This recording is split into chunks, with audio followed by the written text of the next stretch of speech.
وہ خواہشات جو انسان کو اللہ کی نافرمانی کی طرف دھکیل سکتی ہیں، ان خواہشات کو کنٹرول کرنے کا جذبہ، یہ عفت و پاک دامنی۔ امام نووی رحمۃ اللہ علیہ اس لیے فرمایا کرتے تھے، العفہ التنزہ عما لا یباح والکف عنہ۔ پاک دامنی یہ ہے، عفت یہ ہے، جس چیز کو شریعت نے جائز قرار نہیں دیا اس کی طرف دیکھنا بھی اپنی آنکھوں کی توہین سمجھنا اور اس سے ہمیشہ رکے رہے۔ امام سیوطی رحمۃ اللہ علیہ کہا کرتے تھے، العفة التحرز عن تناول المشتهيات المخالفة للشرع والمروءة۔ عفت اور پاک دامنی یہ ہے، ہر وہ اٹھنے والی خواہش جو انسان کے دل و دماغ سے اٹھتی ہے،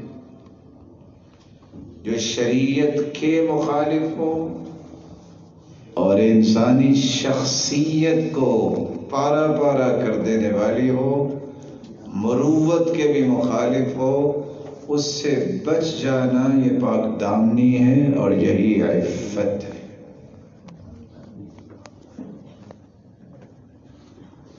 اس لیے ابن حبان رحمہ اللہ کہا کرتے تھے، العفیف الممسک نفسه عن القاذورات۔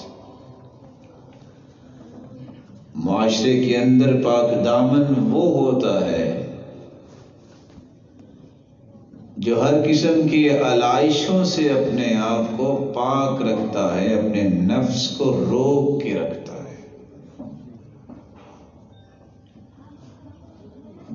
عفت، پاک دامنی اور پارسائی کی بنیادی طور پر تین قسمیں ہیں۔ العفة عن المحرمات التي تتعلق بالنفس، ایسی حرام چیزوں سے اپنے نفس کو بچا لینا جس کے ارتکاب سے جہاں انسان گنہگار ہوتا ہے وہاں وہ پاک دامن نہیں رہتا۔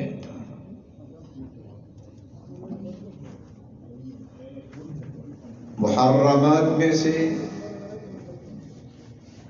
اکل الحرام، حرام مال کے قریب نہ جائے، یہ پاک دامن۔ الزنا، بدکاری کے قریب نہ جائے۔ السرقہ، چوری کے بارے میں سوچ نہ بنائے۔ الخداع، دھوکے باز مومن نہیں ہوتا، کسی کو دھوکہ دینے کی ناکام کوشش نہ کرے۔ الخیانہ، خیانت کرنے کی سوچ نہ بنائے۔ البغی، بغاوت کے جذبات اس کے دل میں نہ ہو، یہ پاک دامن انسان۔